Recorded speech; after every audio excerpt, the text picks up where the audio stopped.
I believe that our soul is placed on a continuing journey the moment we are born. But that journey does not end when we cross over.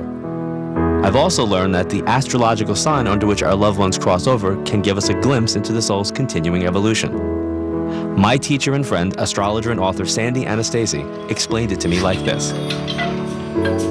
We know that at that moment of death, an enormous amount of energy is released. So what happens with that energy is very important.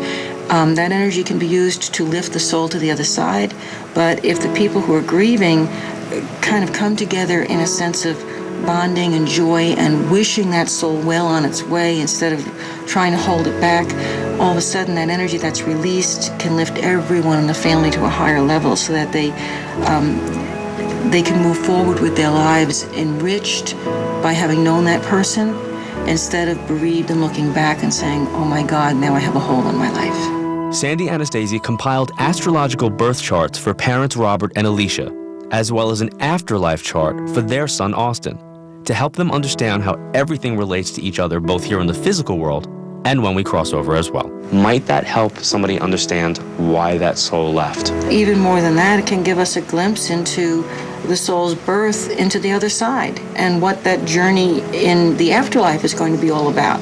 Are there things in there that you were surprised by? Are there things in there that... Yeah, they were. The interaction between the parents and this child, this young man, was so clear, both in life and through his death and afterlife. I think that's really amazing. And for the people that are watching at home, why is it going to be important for them at home? You, I, every one of your viewers, sometime in our lives, are going to have to go through the same thing, make the same choices that this family made. We asked Robert and Alicia, who flew in that day to meet us, to join in our conversation about astrology and life after life. So tell me about Austin. Well, the night that Austin died, they were performing. They were trying to revive him in the hospital. And the nurse came out and said, you know, we're just going through the motions. If you want us to continue, we will, you know, but it's not really doing any good. And she's the one that said to let him go. And she's held that in until that night when you told her that she made the decision. That's what she really wanted to hear, that it was okay. I want you to know that there's nothing else that they could have done. And I want you to know that whatever happened, happened in the way that it needed to happen. I feel like my role as a medium is not just to read people and connect. And in my 21st year, I feel like I've embarked on a new plateau. That's to help people evolve. And that's why I wanted you to be here today and meet Sandy. And I wanted to look at Austin's passing in a different way. And again, he becomes a teaching soul for all of us, explaining his transition to the other side. So I'm going to turn this over to her so she can maybe kind of explain what you've seen in his chart, maybe introduce the concept of the death chart a little bit. Mm-hmm. What John means when he says death chart, what I did is I charted a special chart for the exact time and place that Austin died.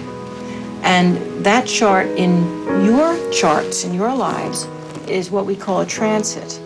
And it tells what each one of you is going through, is feeling, is learning, is growing, what you were going through at that moment that you had to deal with at the time that he died. But the chart itself is a separate chart, is Austin's birth chart into the other side.